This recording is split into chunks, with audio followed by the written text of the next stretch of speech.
garde le rythme, on remue son cul pas mal. Brigitte plus vite, Corinne s'émoue, très bien. On n'a pas peur de se tordre les reins, voilà. Balance man, cadence man, trace la glace. C'est le Bob man.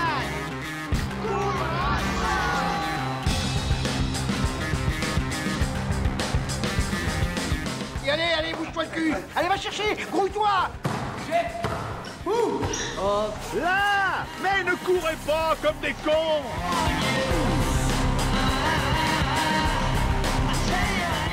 Allez, mets un rouge là-dessus! Et les gars, vous dormez là ou quoi?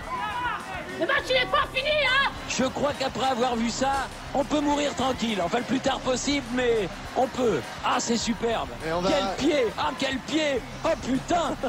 Oh là là là là là là!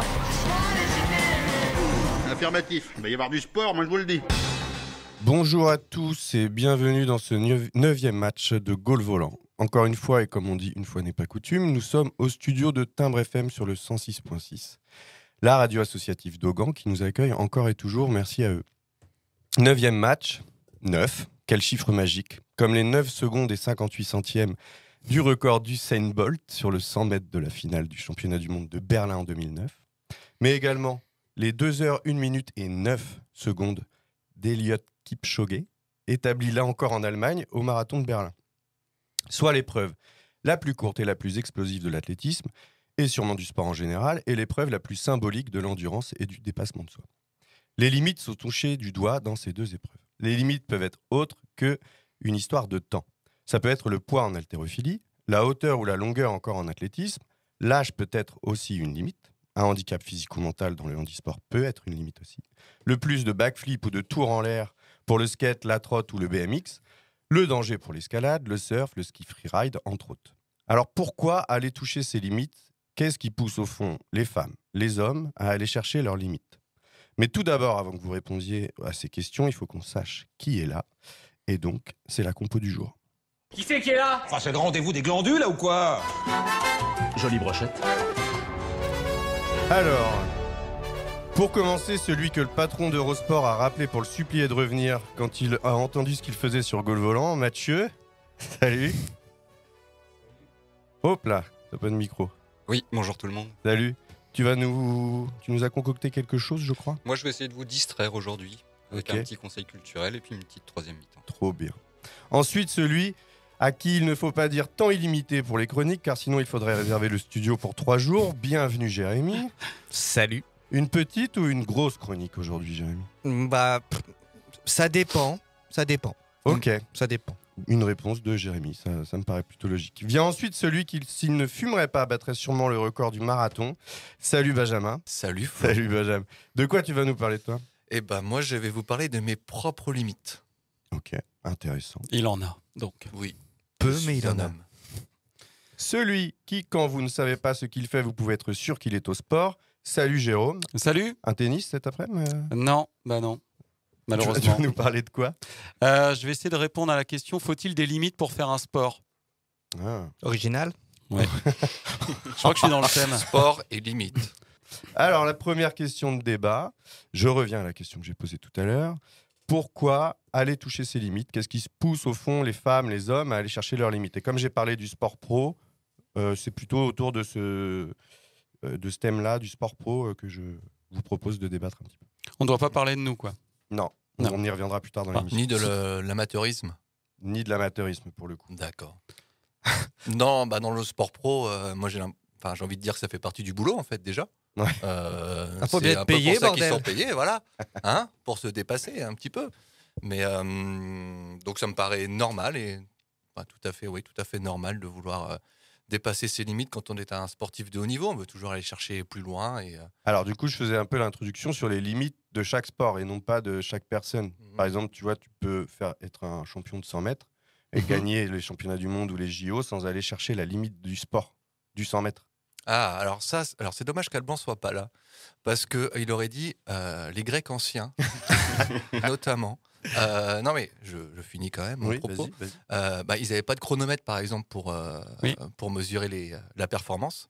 Et donc ce qui était valorisé, c'était la prouesse et pas le record, quoi, et pas la limite. Finalement.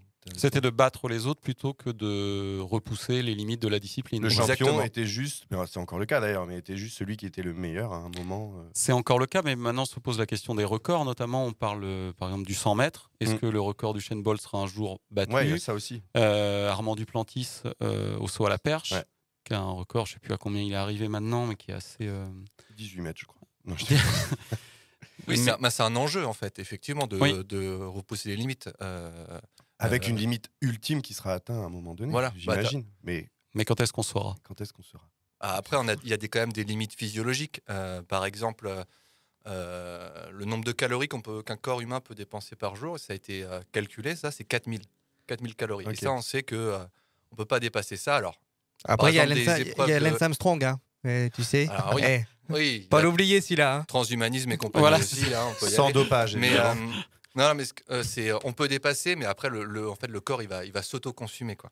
Et derrière, un truc intéressant, c'est qu'il y a... S'auto-consumer. Oui. Il va prendre... voilà, il va une combustion spontanée. Ouais, mais il y a quelque chose dans la vie quotidienne, justement, où on est à ce seuil-là. Quelque chose que nous, ici, sur ce plateau-là, on n'aura jamais. Est-ce que vous savez ce que c'est? De l'argent. C'est la grossesse. Grossesse. Pendant la grossesse, les femmes sont juste à cette limite-là de 4000 calories par jour. Okay. D'accord, ok. Voilà. On en apprend. Avec un chroniqueur scientifique de talent comme ça, on apprend pas mal de choses. Bon, c'était bien pour cette première question de débat. Je crois que Jérôme, tu vas nous faire ta chronique. Eh oui, c'est à moi. Quel plaisir d'ouvrir le bal. Bien sûr. Alors aujourd'hui, je vais vous parler des limites, parce que c'est le sujet de l'émission. Alors je vous avoue, quand on m'a proposé le thème de l'émission, je voyais pas trop ce que j'allais raconter. Et puis j'ai fini d'écrire ma chronique hier soir. Limite. Comme d'habitude. Alors en fait, pour moi, au départ, limite rimait un peu avec borderline, extrême, souffrance. Et en fait, peu pour moi. Ces sports où les participants dépassent leurs limites, les sports de fifou, vraiment, c'est pas mon truc, quoi. Moi, j'aime les sports de baballe, les sports de raquettes. Si vous voulez, pour moi, monter sur un escabeau, c'est un sport extrême. Ne rien manger pendant 6 heures d'affilée, c'est Koh-Lanta. Là, ça va être compliqué pour toi là aujourd'hui. Ah bah oui, je sais pas trop ce que je fous là. Mais en fait, je me suis rendu compte que les limites font partie de tous les sports que je regarde, pratique. En effet, pour chaque sport, un cadre s'applique. Un cadre qui peut même évoluer en fonction des performances, des besoins télévisuels ou pour assurer la sécurité des sportifs. Alors aujourd'hui, je souhaiterais un peu aider les auditeurs et auditrices qui, comme notre coach Flo nous l'avait révélé lors du match 4, souhaiteraient inventer un nouveau sport. On avait inventé le foot vélo. Waouh. Ouais, attention. Et pendant 15 jours, on avait fignolé les règles. Attention. Les hors-jeux n'existaient pas. Il y avait un joueur qui faisait office de goal en vélo, mais qui était évidemment un goal. Au volant. Voilà. Bouclé. Bonne vanne. Superbe. Avait-on le droit de bloquer la balle avec une partie du corps et d'avancer en même temps? Pouvait-on poser le pied par terre? Je me rappelle plus de chaque règle, mais avoir l'impression d'inventer un sport était très excitant. Alors, c'est pas tout à fait complet cette histoire. Donc, je vais vous aider un peu si vous voulez créer un sport. Alors déjà, premier point, il faudra déterminer comment se termine le match. Quelle est la limite du match? Alors, pour déterminer la fin d'un match ou d'une course, il y a différentes possibilités.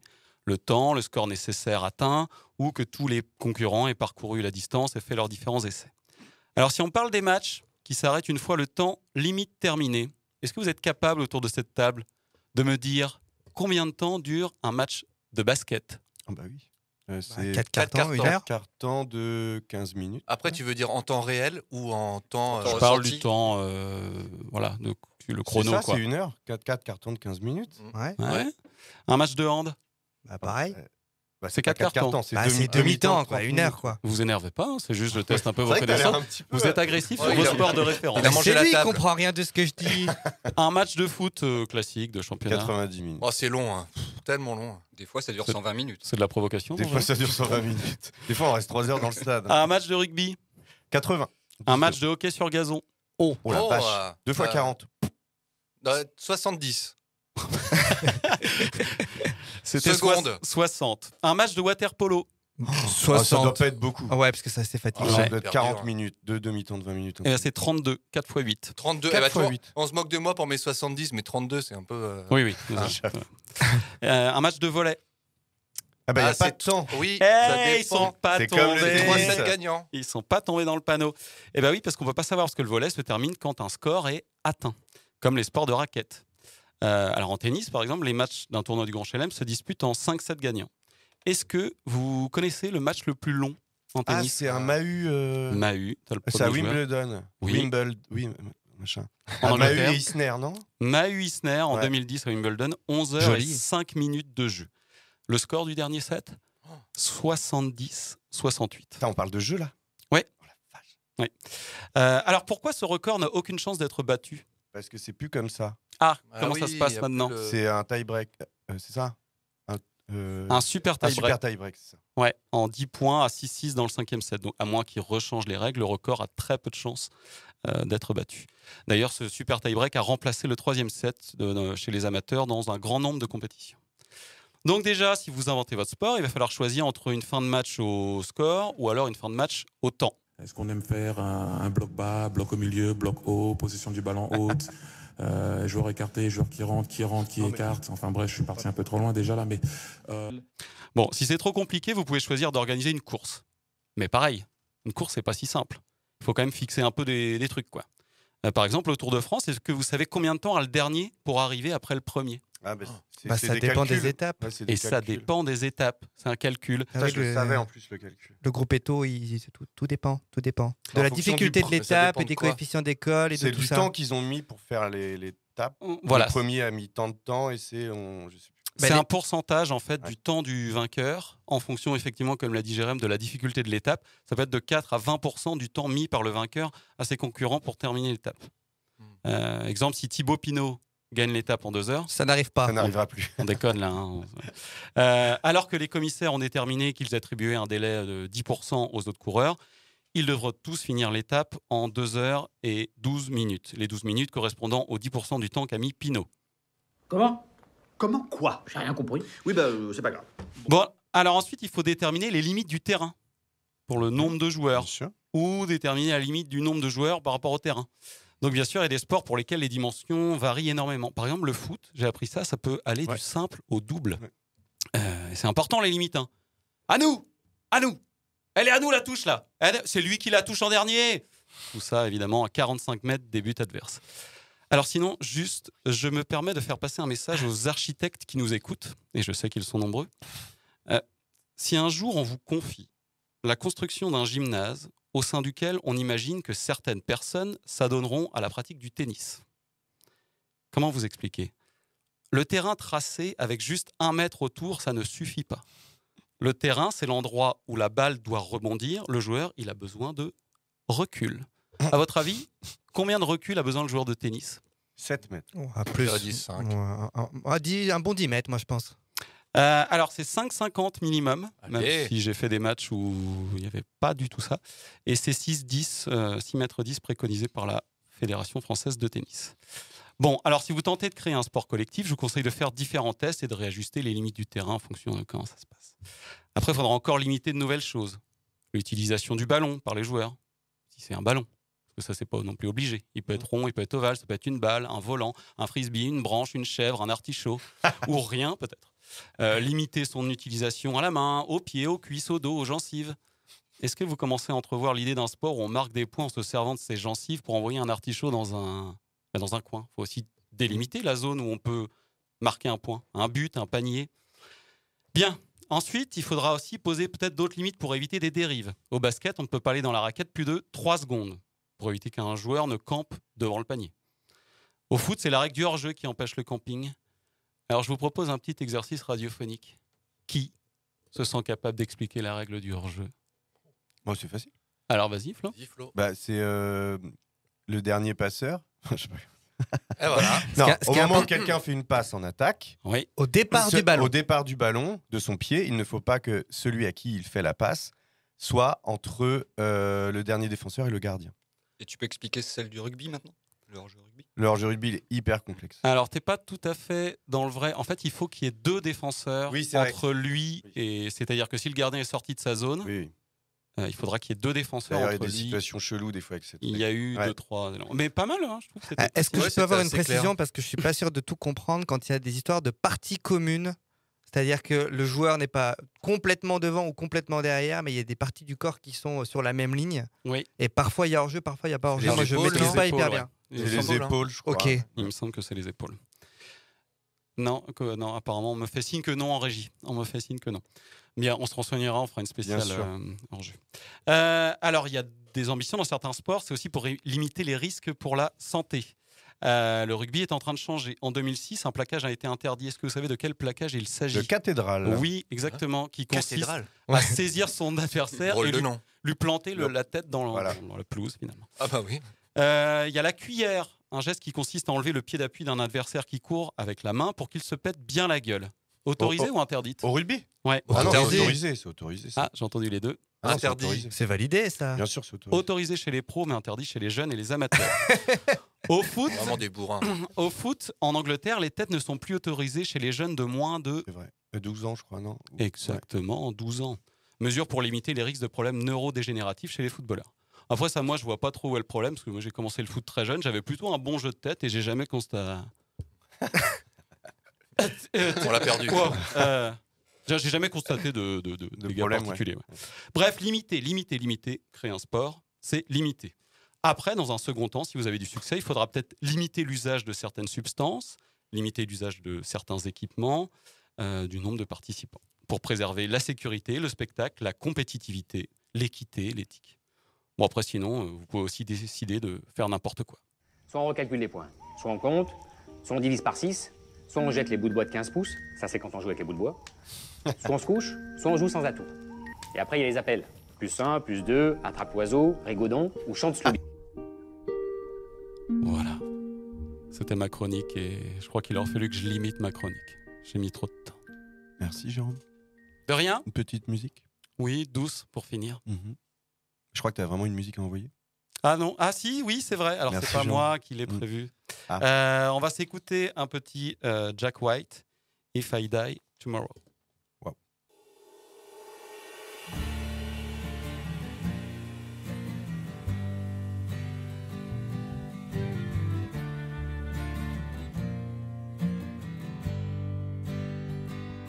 If I died tomorrow, could you find it in your heart to sing? If my mother cries in sorrow, will you help her with the many things that she needs from time to time and day to day? So if I die tomorrow, will you know exactly what to say today?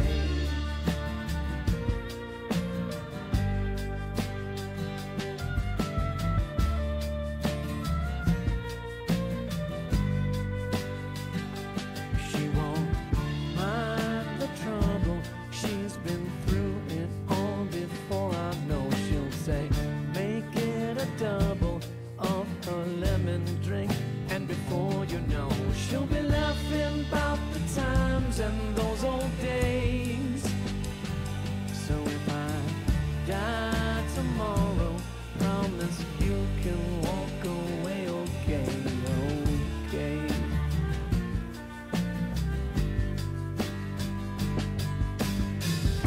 I hate to think about it, so it helps to shout it. And if you could help me out, it would mean so much for my peace of mind. And her heart is careworn, and ever since I was a newborn, I pushed aside this worry for the sake of my life.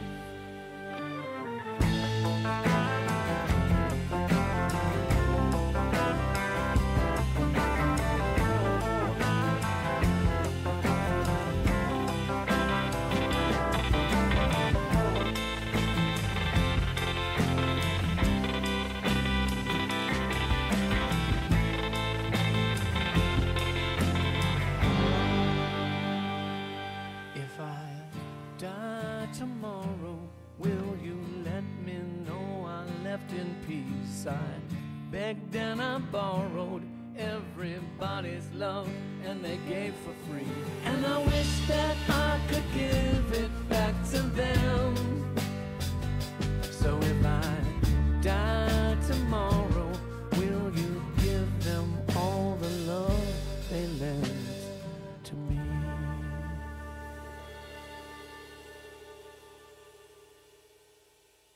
Eh bien, petit morceau de Jack White qui fait du bien.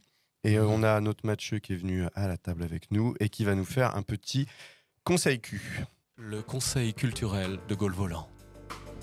Le conseil Q. Culturel.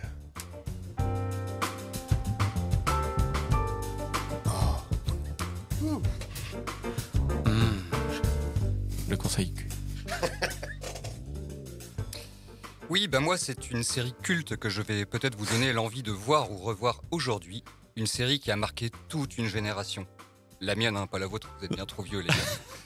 Une série culte qui va fêter ses 30 ans, mais qui, à mon grand regret, n'est étrangement pas diffusée sur les plateformes de streaming, malgré ses 3 saisons et ses 104 épisodes. Une série qui a suscité mes premiers émois d'adolescent prépubère et qui a probablement déclenché mon attirance toujours vive pour les taches de rousseur. Une série qui a même permis de révéler de jeunes talents du cinéma français, comme Marion Cotillard, Vincent Elbaz ou encore Élodie Bouchez.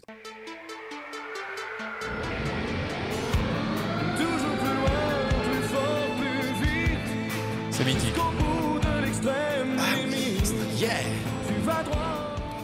Des paroles qui décoifferaient même notre Corentin ici présent, chanté par un Grégory Baquet sous acide, le tout sur un montage bien péchu d'images d'action. Imaginez donc, des VTT qui dévalent la pente, un athlète qui sautille sur un trampoline, du sky surfing de jolies blondes qui escaladent une falaise dans un body mauve fluo, un deltaplane qui frôle une voiture, des corps dénudés sous le soleil de la Côte d'Azur.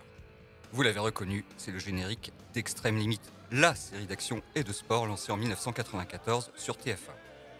Elle suit le quotidien de beaux et jeunes adultes, membres de l'Académie du sport extrême. Après avoir subi des épreuves de sélection toutes plus difficiles les unes que les autres, ils et elles ont l'honneur d'intégrer cette école de champions.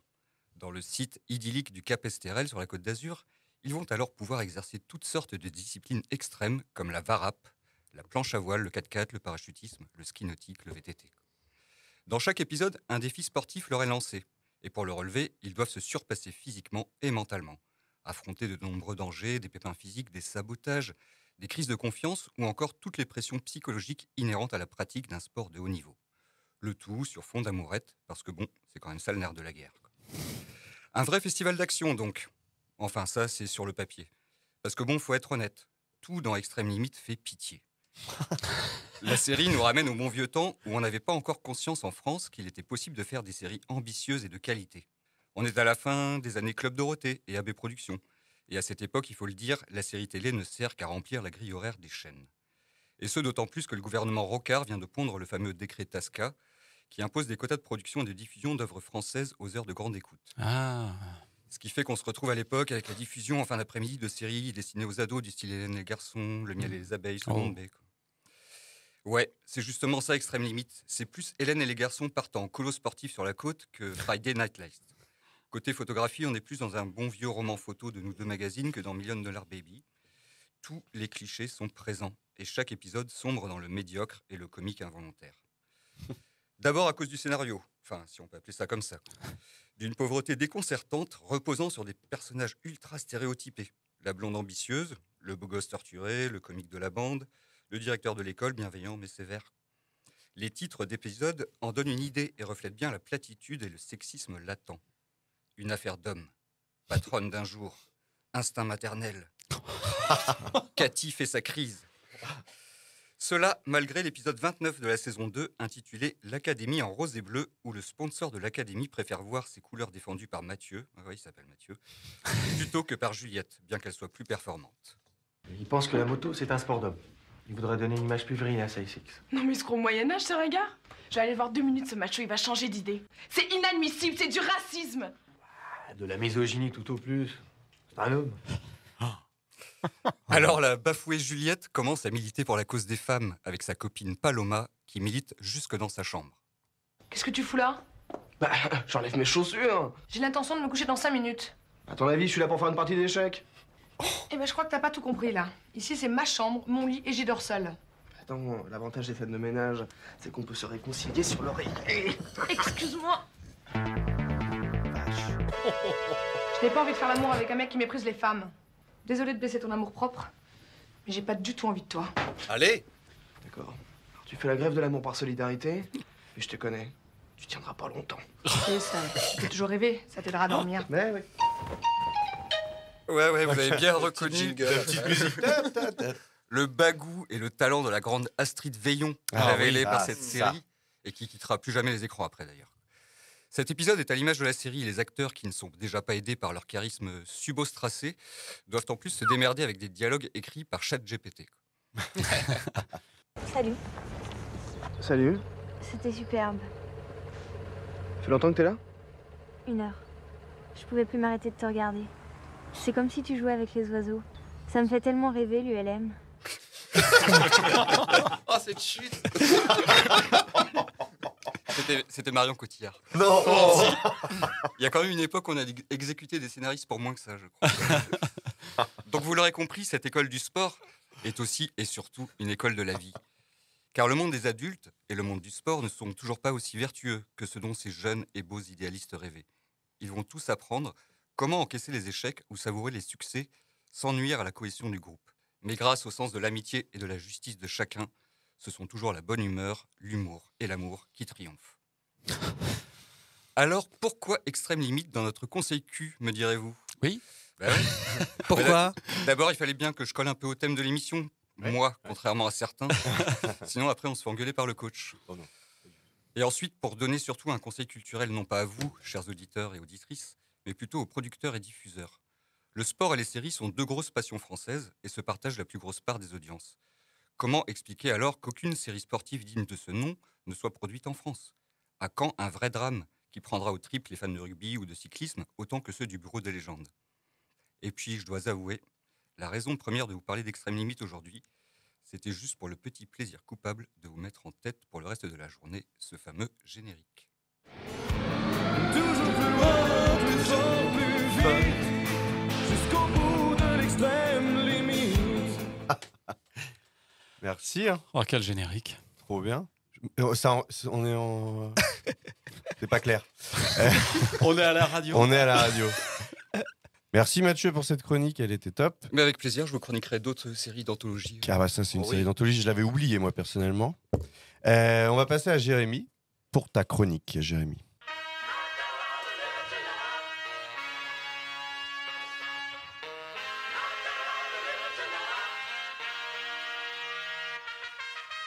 Bonjour à toutes et bonjour à tous. J'espère avant toute chose que vous allez bien. J'ai décidé aujourd'hui de commencer cette chronique de manière enthousiaste, l'esprit léger, sur un lit bordé de joie. Avec un vent d'ivresse et de volupté, bien à contre-pied, je dois l'avouer, des dernières semaines passées. Alors oui, je me dois de le dire en introduction, mon moral n'était pas au beau fixe ces derniers temps. La raison, j'ai essuyé le banc de touche de Gaulle Volant. La faute à quoi, devrais-je vous demander? La faute à qui? T'as pas le temps, me direz-vous. Disons-le sans détour ni méprise, j'ai fait les frais d'un mercato abordé avec une once de légèreté. Allez, disons un brin de suffisance dans un contexte de concurrence pure et parfaite duquel finalement seuls les plus aiguisés ne parviennent à s'extraire sans mal. Et paf, j'ai perdu ma place. La situation était simple. Finalement, comme dirait l'autre, c'est pété! Non, moi je n'ai rien su faire. J'avais dit à gauche, pignon. Et donc? Bah, en tout cas, ils t'ont pas loupé. Je sais pas si c'est un cheval ou une truie, là. T'as vu ta tronche ou quoi? Je veux bien éplucher le lapin, mais pas les carottes. Ça fait 3 fois qu'il est mort, ton chien. Je ne connais pas la moitié d'entre vous autant que je le voudrais, mais j'aime moins de la moitié d'entre vous à moitié moins que vous le méritez. C'est pas bon, c'est normal, c'est de l'huile. D'où Jésus? C'est quoi ces putains de bestioles? Où est Heinrich von Simmel? Et pose ce transistor. Je sais pas moi où il est, Heinrich von Simmel. J'ai que Schubert sous la main, là. Ok, vas-y. Bon, je me suis retrouvé là, seul. Tout en bas du Ventoux avec mon VTT sous-gonflé. Au niveau du faux plat à la con après le virage 23. Trop peu dégagé pour admirer la vue, mais bien assez pour suer comme un phoque. Sointer tout mon corps. Être en nage. Attention, crescendo de poésie. Avoir l'arrêt comme une gouttière. C'est pas de moi. Et c'est pas gratuit, c'est Marc Madio, le directeur sportif de la FDJ. Transpirer, ça c'est l'agence touriste comme une pute dans une église. Avoir la piscine municipale sous les cuisses. Bref, j'étais au plus mal. J'avais laissé filer Benjamin et Giroud dans l'échappée. Plus jamais je ne les reverrai. Giroud, putain. Puis Benjamin.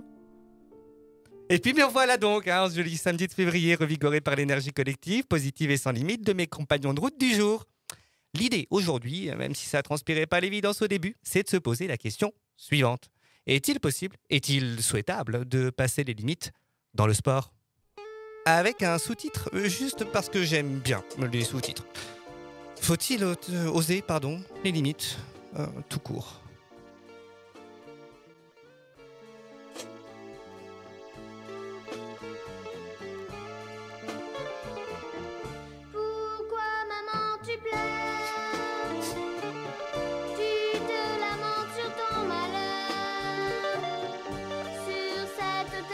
je suis née. Je suis une enfant handicapée. Parenthèse, c'est toujours le risque dans ce genre de circonstances. La dernière fois, le coach est arrivé avec l'idée de mettre en place des thèmes dans cette émission afin que nous puissions finalement travailler de manière plus structurée en pensant des séquences de travail. Un dispositif pédagogique somme toute assez classique qui nous permettrait néanmoins in fine une évaluation à la fois formative, sommative et réflexive via une utilisation plus circonstanciée d'un champ lexical et sémantique mieux défini. Il va parler des limites. Et donc à ce moment-là, je me suis demandé est-ce que finalement saupoudrer nos propos d'intervention extérieure un peu limite, pas pour les soutenir, non, mais pour les caractériser. Tel un fil rouge, n'est-il pas quelque part une façon d'aborder le thème des limites dans Golf Volant ? Fin de la parenthèse. Allez, passons maintenant à la phase un tout petit peu plus futée de cette chronique. J'ai décidé de vous raconter une histoire, parce qu'une bonne histoire, ça c'est pas gagné, vaut selon moi parfois mieux qu'une fastidieuse étude à la croisée de la science et de la sociologie du sport. Allez, embarquement immédiat pour Yamoussoukro, histoire de se demander, si vous ne l'avez pas encore compris, jusqu'où finalement est-il possible dans le sport de jouer avec limite. Et pour parler de cela, nous prenons aujourd'hui le chemin d'une anecdote de sport automobile quasiment passée aux oubliettes, mais brillamment racontée par Ambroise Brosselin sur son blog Automotive Press que je salue, et dont les détails se trouvent dans un article du magazine Sport Auto numéro 287, 287. Rendez-vous donc tout de suite au cœur du rallye de Côte d'Ivoire 1985, 985. 4192 km à travers le pays, 50 partants, 8 classés, 85% d'abandon, à croire que c'était fait exprès. Il n'est donc pas très surprenant qu'arrive la chose suivante lors de la 17e étape du rallye de Côte d'Ivoire qui nous intéresse. La voiture de l'équipage Mouton Hertz se met à connaître des problèmes de moteur et doit s'arrêter sur le bas-côté. Très vite, Michel Mouton doit se rendre à l'évidence. Il va avoir du mal à suivre derrière les deux Toyota. Rapidement, l'Audi Quattro numéro 11 de Mouton Hertz dégage une épaisse fumée blanche, symptôme des plus classiques d'une panne malheureusement bien connue. J'ai nommé quelqu'un en studio ? Je suis perdu. Le joint de culasse. Oui, le joint de culasse. Les limites du joint de culasse. Voilà. Bon, bref, les techniciens allemands savent faire alors pour tenter de réparer le moteur. Voilà. C'est ce moment que j'ai choisi pour citer André, dit Dédé, garagiste à Gerbévillers dans le 54, qui, bien conscient de mes lacunes en mécanique, s'était un jour affairé à côté de ma 205 GR rutilante de 1985, tiens, afin de m'expliquer les impondérables pour faire fonctionner un moteur. Alors oui, attention, imitation, mais comme d'une part, vous ne connaissez pas ce monsieur, et d'autre part que ce monsieur n'a probablement pas de connexion Internet stable, eh ben, c'est bien pratique. Donc reprenons. Que faut-il pour faire fonctionner un moteur ? Tu vois, mon petit, un moteur, pour que ça marche, c'est comme un homme, il lui faut de l'huile, puis il lui faut de l'eau. Je savais pas qu'il était en studio. Jamais rien capté, fin de l'histoire, on y retourne.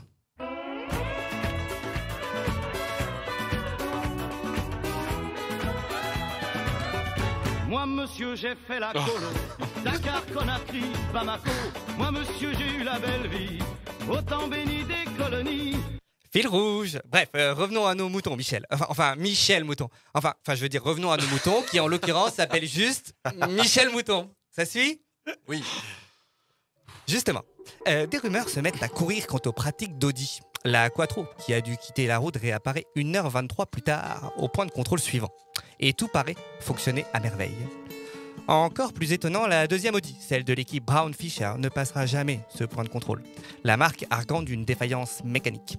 Alors, à l'arrivée, la Quattro numéro 11 porte bien le numéro 11, mais plusieurs points de détail amènent à penser qu'il s'agirait en réalité de la voiture numéro 4, celle de Brown Fischer.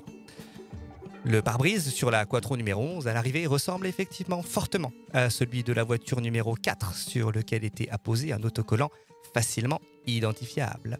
Normal, l'antibuée était hors service et les pare-brises ont été intervertis, dira Audi.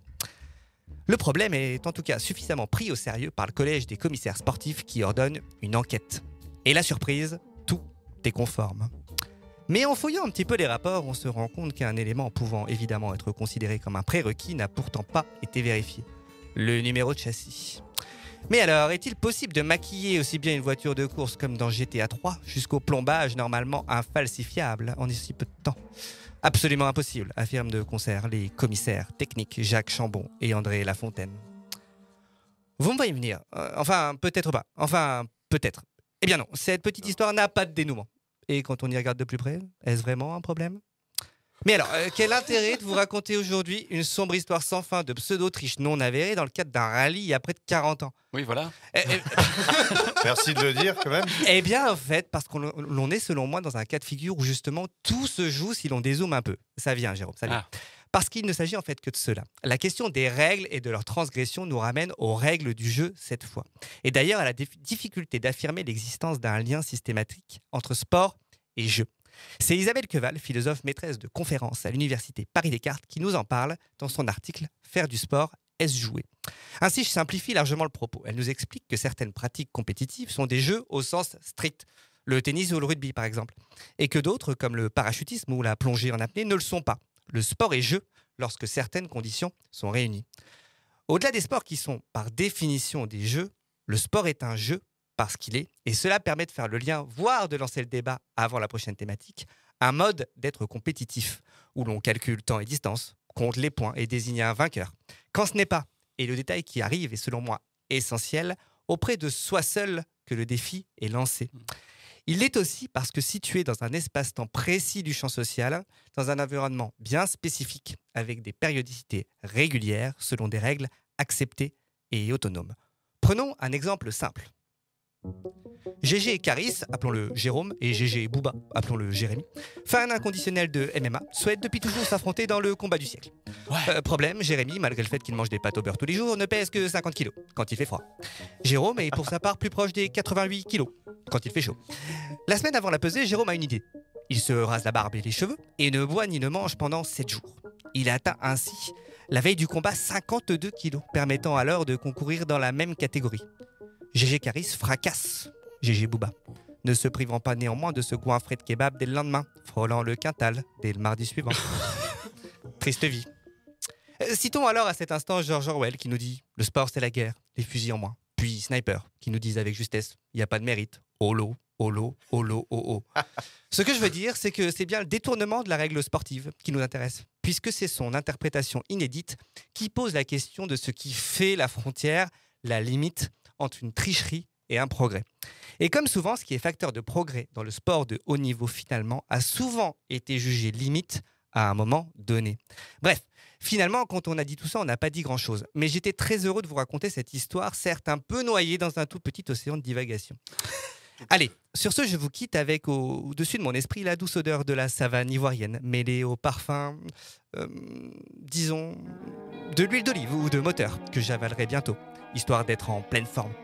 Et oui, il faut toujours écouter Dédé et le directeur du rallye de Côte d'Ivoire, qui nous rappelle de manière un peu limite que là-bas, si tu vois passer un cafard avec la queue en l'air, méfie-toi, c'est un scorpion. Allez, tchuss. Try, baby, try to trust in my love again. I will do that. I will do that.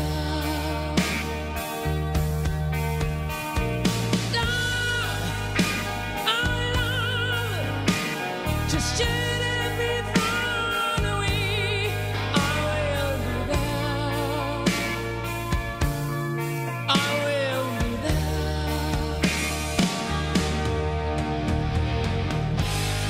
If we go again, all the way from the start, I would try to change things that killed our love.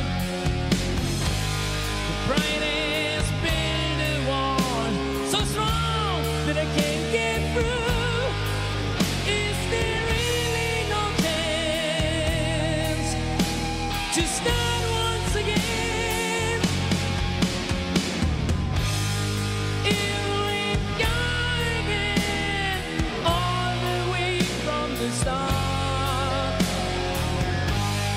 I would try to change things that kill our love. Yes, I've heard your pride, and I know what you've been through. You should give me a chance. This can't be the end. I'm still loving you.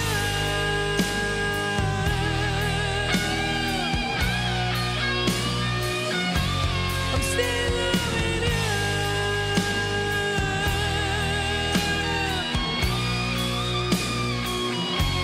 I'm still loving you.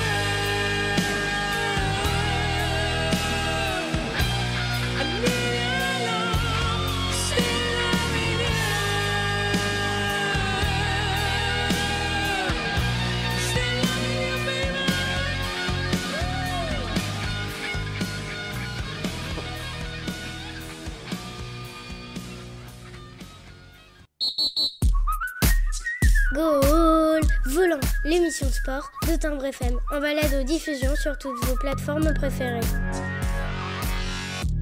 Eh ben, merci Jérémy de nous avoir envoyé ce petit Still Loving You de Scorpion. Et merci pour ta chronique. Alors, est-ce qu'on peut encore appeler ça une chronique ? Non. Est-ce qu'il ne faudrait pas trouver un autre nom ? On va peut-être rappeler le thème de l'émission aussi. Le thème de l'émission. Le principe de la radio, sinon, si, tout simplement. Oh, ça balance. C'est des petits ovnis, c'est très sympa. Vraiment, ça aère le. Oui, ça vient propos. d'ailleurs, c'est vrai. Ça vient d'ailleurs. On est sur quelque part d'autre. Avec plaisir.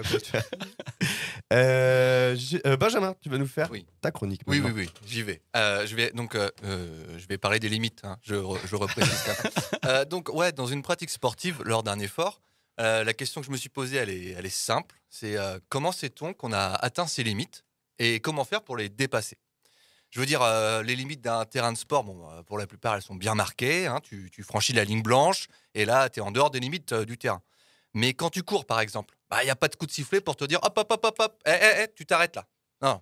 Bon, après, vous allez me dire, oui, mais tu le sens dans ton corps, t'en peux plus, tu es à bout de souffle, tu as la tête qui tourne. Certes, mais ce moment précis là où tu te dis, ça y est, j'y suis, c'est ma limite, il est quand même très flou, quoi. Il peut durer, il peut passer, il peut diminuer. Alors pour vous, j'ai mouillé le maillot afin d'avoir une réponse claire à ma question. J'ai mis au point un protocole scientifique d'une redoutable efficacité. Je me suis rendu sur la piste d'athlée avec un plan. Je cours rapidement, j'accélère, j'augmente ma vitesse et je finis à fond.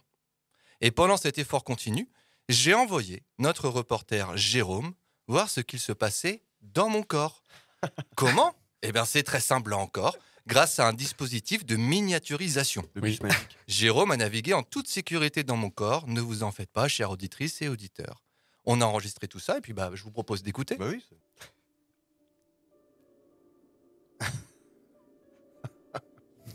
Nous sommes dans le système auditif de Benjamin, en direction du cerveau, où je pense trouver quelqu'un qui nous expliquera ce qu'il se passe actuellement dans ce corps. Bonjour. Bonjour Jérôme. Vous me connaissez ? Bien sûr. C'est bizarre, j'ai l'impression de parler à Benjamin. Est-ce vraiment si étrange ? Après tout, je suis l'architecte de ce corps et le siège de son âme. Vous êtes donc le chef d'orchestre ici. J'imagine qu'il se passe beaucoup de choses en ce moment, dans les muscles, le cœur ou les poumons. Pourriez-vous nous expliquer ce que vous avez mis en place pour soutenir l'effort de Benjamin ?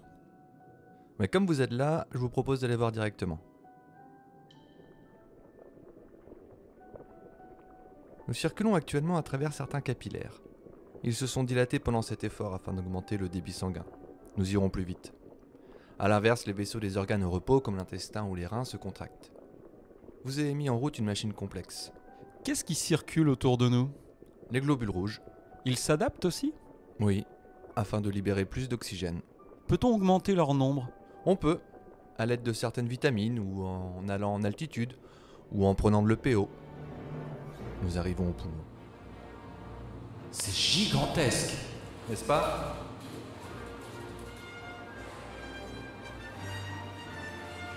Les muscles intercostaux se soulèvent et la cage thoracique augmente de volume. En ce moment, les poumons ventilent 130 litres d'air par minute, l'équivalent d'une baignoire. Waouh, quelle machine, Benjamin ! Non, pas tant finalement. Pour une personne normale un peu entraînée, ça varie entre 80 et 150. Pour les sportifs de haut niveau, ça va jusqu'à 250. Ça serait ça la limite alors ? C'en est une, oui. Comment peut-il faire pour la dépasser ? L'entraînement. Peu importe l'effort, si on ne les entraîne pas, les poumons ne pourront pas fournir davantage. Et qu'est-ce qui a besoin de tant d'oxygène ? Oh, vous connaissez déjà la réponse. Venez, suivez-moi.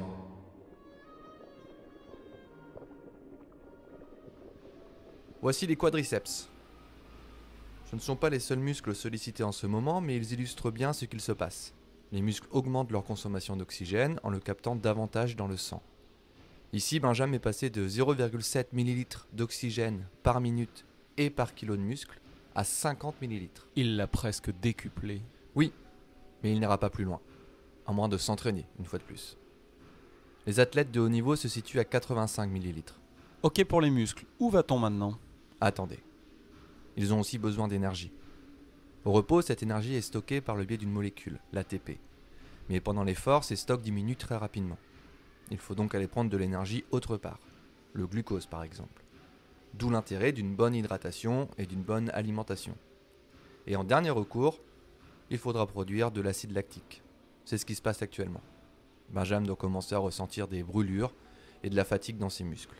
C'est ce qu'on disait, c'est le ressenti qu'on a lorsqu'on frôle nos limites. C'est un bon indicateur en effet. Venez, allons maintenant vers le moteur de tout ça.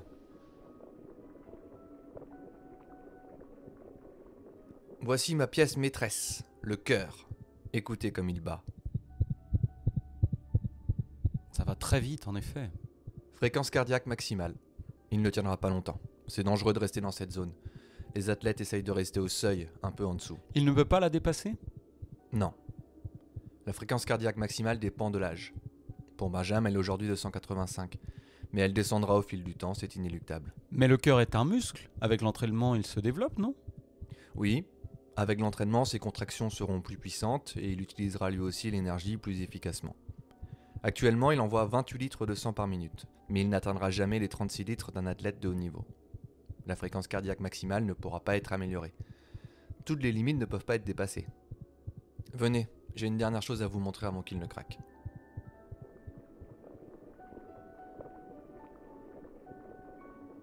Nous sommes de retour à la case départ dans le cerveau.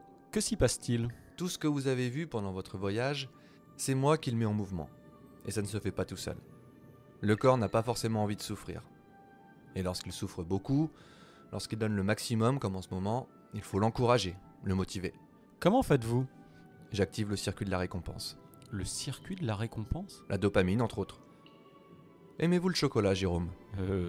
Oui. Quand vous mangez du chocolat, vous éprouvez du plaisir. Votre corps libère cette hormone, la dopamine, qui vous pousse à reproduire l'action qui vous a procuré tant de plaisir. Et vous remangez du chocolat.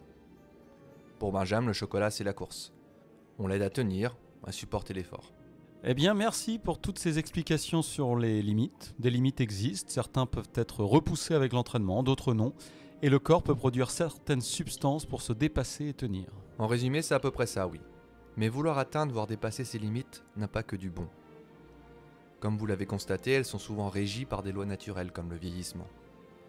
Si j'avais un conseil à donner à vos auditeurs et auditrices, ce serait le suivant.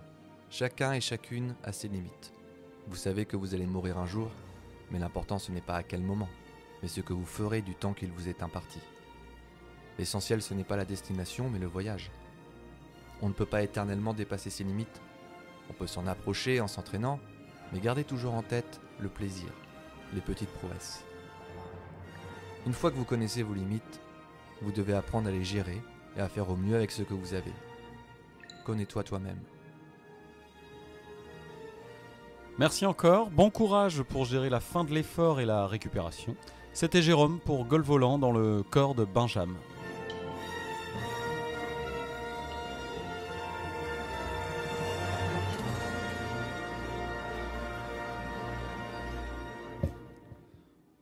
Voilà, j'espère que vous avez apprécié le voyage dans mon corps. C'était génial. J'ai testé un nouveau format avec sérieux et réalisme, n'est-ce pas? J'espère que ça vous a plu en tout cas. Non, plus sérieusement, si vous voulez vraiment connaître vos limites, faut vous entourer de vrais médecins et faire un test à l'effort, calculer votre VO2 max, des choses comme ça. Et puis après, vous saurez tout. D'ailleurs, je pense que c'est important de le savoir. Et j'irai même plus loin. Comme ça a été dit dans le reportage, je pense qu'il ne faut pas forcément chercher à dépasser ses limites. Je vous donne juste 2 arguments rapides et puis je vous laisse la parole.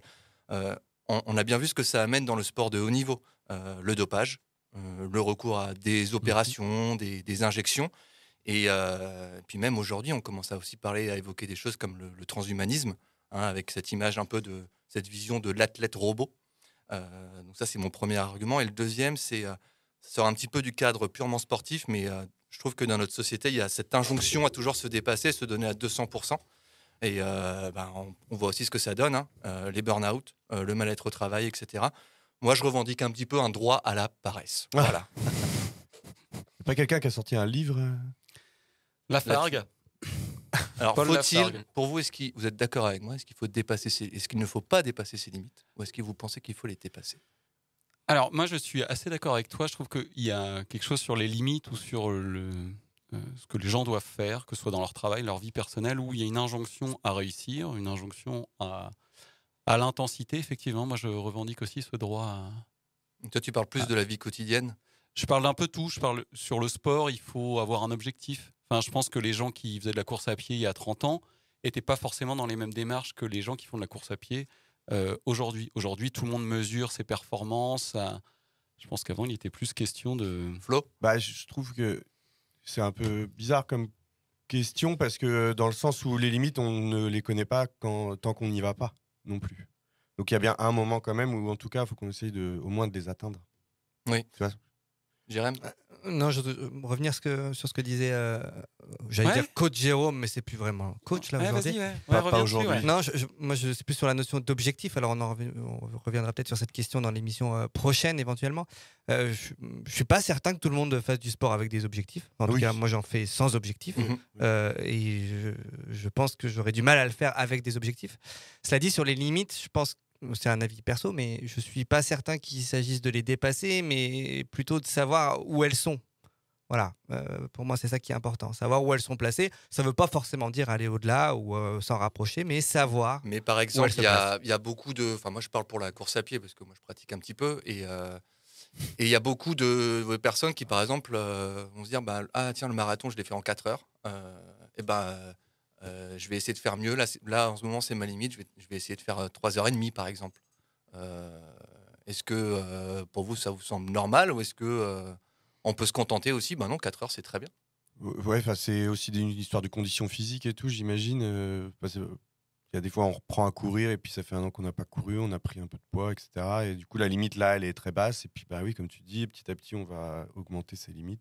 Oui, mais au-delà de ça, est-ce que tout le monde va forcément viser les 3h30 au lieu des 4h ? Moi, je pense que ça dépend vraiment des gens. Hein, des histoires de performance aussi. Jérôme ? Ouais, et puis psychologiquement, je pense qu'il y a aussi des limites qu'on se pose à soi. Enfin, je sais pas, oui, bien sûr. Sur la course à pied, par exemple, quelqu'un qui a prévu de faire le marathon en 4 heures, peut-être pour certains, c'est voilà, j'ai rempli mon objectif, j'ai couru un marathon, j'ai fait moins de 4 heures, c'est super. Je pense qu'il y a tous un peu des négociations qu'on mène avec nous-mêmes sur d'entrée de jeu, ça je pense que je ne suis pas capable, alors que peut-être avec un entraînement, on est capable de certaines choses qu'on se refuse. Donc finalement, ça serait plutôt fixer les objectifs et pas forcément aller chercher justement ces limites et les dépasser. C'est bien. Merci pour ce débat, messieurs. Maintenant, on va passer à la 3e mi-temps. Quel est le moment que le sportif attend ? C'est la 3e mi-temps. Quel est le moment que le sportif attend ? C'est la 3e mi-temps. La 3e mi-temps.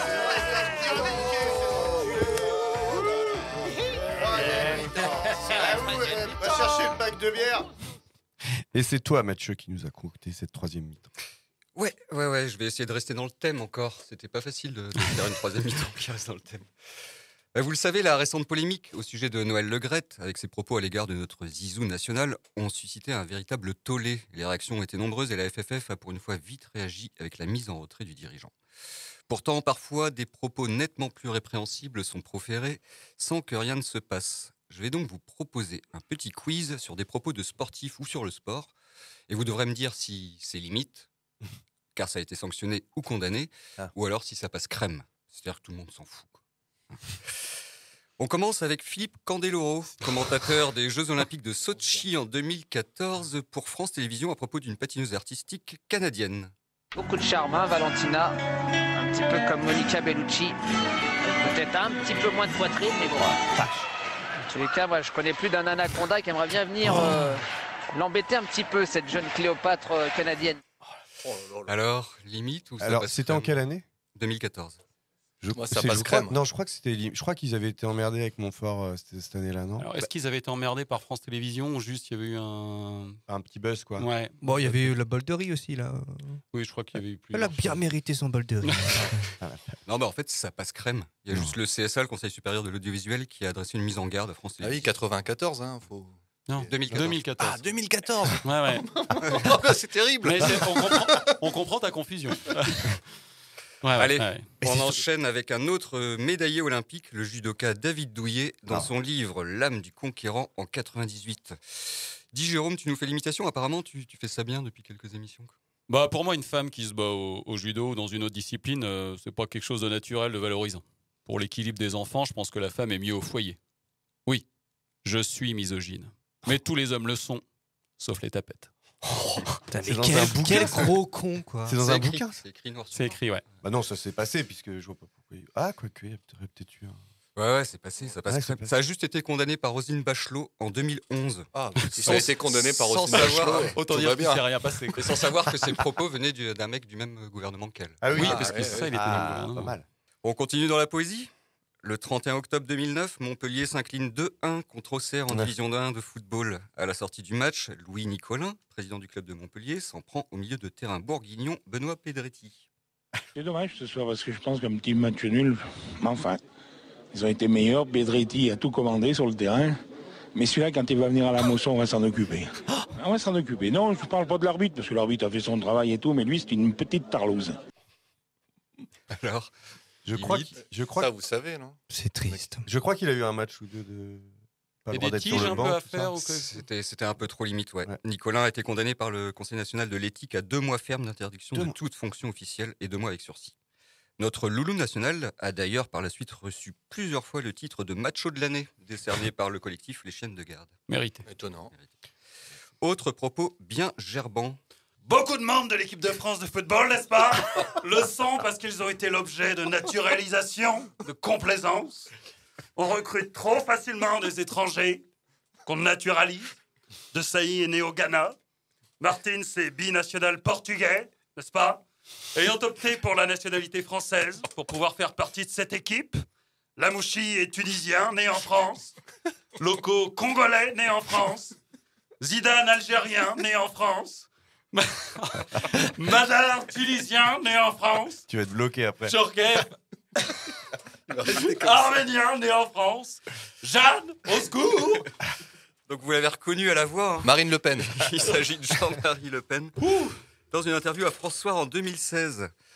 Alors ses propos limites ou 2000. Ouais, enfin, Ça passe pas au niveau de la. Non, il a été condamné. Ouais, Il a été condamné. Ah, pour ça, il a été condamné. Je crois, non? Non, pas du tout. Ah non? Ça, je pense Ah, pas. ouais, c'est pas Au si niveau de clair. la gorge, au niveau de la gorge, ça ne passe pas. C'est limite. Juste quelques indignations politiques par-ci par-là, quoi. Puis depuis, l'extrême droite en a fait son fonds de commerce lors de chaque compétition de l'équipe de France. Bon, allez, foot toujours. En 2019, Manchester United élimine le PSG en 8e de finale de la Ligue des Champions. Après la rencontre, Patrice Evra se lâche dans une vidéo postée sur Snapchat. Paris, vous êtes des PD! Vous êtes des PD! Je le dis! Ah oui, ici, c'est des hommes qui parlent! C'est beau, hein, Pitié, c'est ce beau. mec. Il me fait pitié. Alors, Bah, limite, non, ça passe. c'est limite, je crois que ça a été. Non. Ouais, Ouais, il a été emmerdé. condamné Ouais. en février dernier, il n'y a pas longtemps, à une amende de 1 000 € pour injure homophobe. 1 000 €, oui. Ouais, et a payé 1 500 € de dommages et intérêts aux associations Mousse et Stop Homophobie. Mais On c'est salue. étonnant, dans son bouquin, il parle justement des joueurs homosexuels qui n'osent pas avouer leur homosexualité. Enfin, il prend leur défense, Ouais. il dit que c'est dommage et tout. Et bon, je sais pas s'il Il a compense. peut-être c'est pas tout sorti. compris. Je sais pas, ouais. Spécial. Ouais. Hein. Un peu spécial. Allez, une autre perle, en version originale cette fois-ci, pour montrer qu'à Gol Volant, on est bilingue. Avec Carlo Tavecchio, le président de la Fédération de football italienne, qui avait déclaré en 2014 ceci à propos de Paul Pogba. Petit Pogba est venu quoi? Petit Pogba est arrivé ici, et avant il mangeait des bananes. Aujourd'hui il joue titulaire en Serie A. Vous avez vu, hein, on a des moyens maintenant à Gol Volant pour doubler. Le mec savait qu'il était enregistré là? Ah oui, c'était une conférence de presse. Bah, limite. Enfin, en Italie, je sais pas. Oui, oui. Alors pour nous c'est limite, mais ça a été limite pour pas mal de gens aussi. Ouais. Ouais. Il a été suspendu 6 mois par l'instance ouais. disciplinaire de Ok. l'UEFA. quoi. Nous sommes maintenant en 2019 pendant un match de Ligue 1 entre Strasbourg et Reims, avec la réaction du consultant de Bein Sport, Daniel Bravo. Oh oui, je me souviens de Après celle-là. le but de l'attaquant capverdien Nuno da Costa. Il a de belles stats quand même, hein. 6e but, 5e passe, 5 passes décisives, c'est pas mal pour un noir. C'est pas mal pour un noir. Non, mais c'est le contexte, faut remettre dans le contexte aussi. Bah, lui, il a été. Si, il a dû avoir.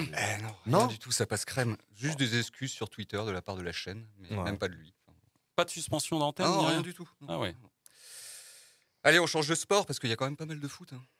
Ouais. Avec le tennisman Michael Liodra en 2012 au tournoi d'Indian Wells. Il a lancé à l'encontre d'une spectatrice un peu trop brillante un fameux Putain de chinoise. Alors Pas drôle, je Tu peux le faire en anglais, parce que c'est en anglais. Fucking Chinese. Si, il a dû être. Oui, il a dû prendre un peu cher. Ouais, c'était un peu limite. Il a écopé d'une amende de $2500 par l'ATP. Oh, mais surtout, ça va quand même. Ouais, surtout après, il s'est excusé avec un fabuleux. J'aime les Chinois, je peux tout à fait faire l'amour à une Chinoise. Véridique. Si. Oh là là là là. Il coche toutes les cases en même temps. Parce qu'on va pas oublier quand même son lui, je le croyais pas. Son Roland Garros 2011 où il s'était plaint à l'arbitre marocain avec un beau. On n'est pas au souk ici, hein. On ne vend pas des tapis sur un marché. Ah oui, il y a tout quoi. Il coche tout. Bingo. Gros coup aussi, ouais. Formidable. Bingo. Et c'est lui qui commente. C'est lui qui est consultant pour France Télévisions tous les ans. Ouais. Allô, Tranquille. France Télévisions, allô.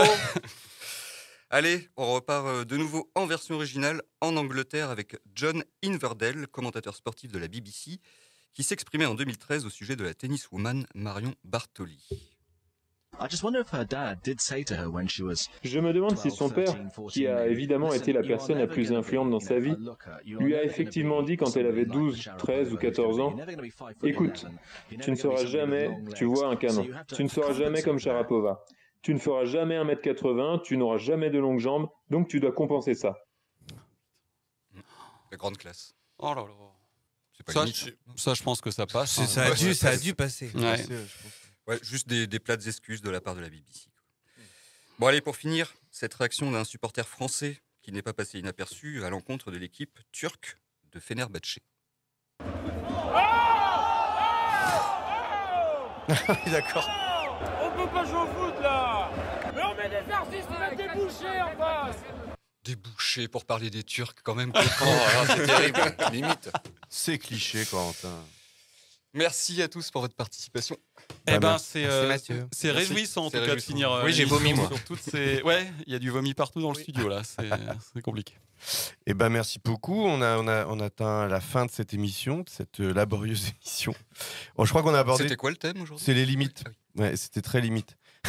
On a abordé toutes les facettes, je trouve, Ouais, des tous limites. les Ça, sens, c'était bien quand même. limites. Ouais. Et ben merci à tous, merci à nos deux techniciens qui faisaient des allers-retours, Benjamin et Mathieu. Chapeau. Et merci à tout le monde qui était en plateau et Julien au chrono. Allez, à plus tard. Bisous, bisous. Bisous. Ciao. Garde le rythme, on remue son cul pas mal. Brigitte plus vite, Corinne Seymour, très bien. On n'a pas peur de se tordre les reins, voilà. Balance man, cadence man, trace la glace. C'est le Bob man.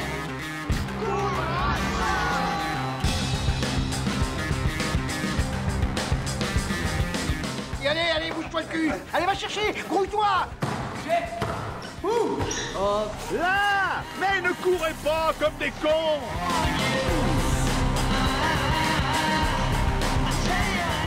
Allez, mets un rouge là-dessus. Les gars, vous dormez là ou quoi? Le match il est pas fini, hein? Je crois qu'après avoir vu ça, on peut mourir tranquille. Enfin, le plus tard possible, mais on peut. Ah, c'est superbe. Quel pied! Ah, quel pied! Oh putain! Oh là là là là là là! Affirmatif. Il va y avoir du sport, moi je vous le dis.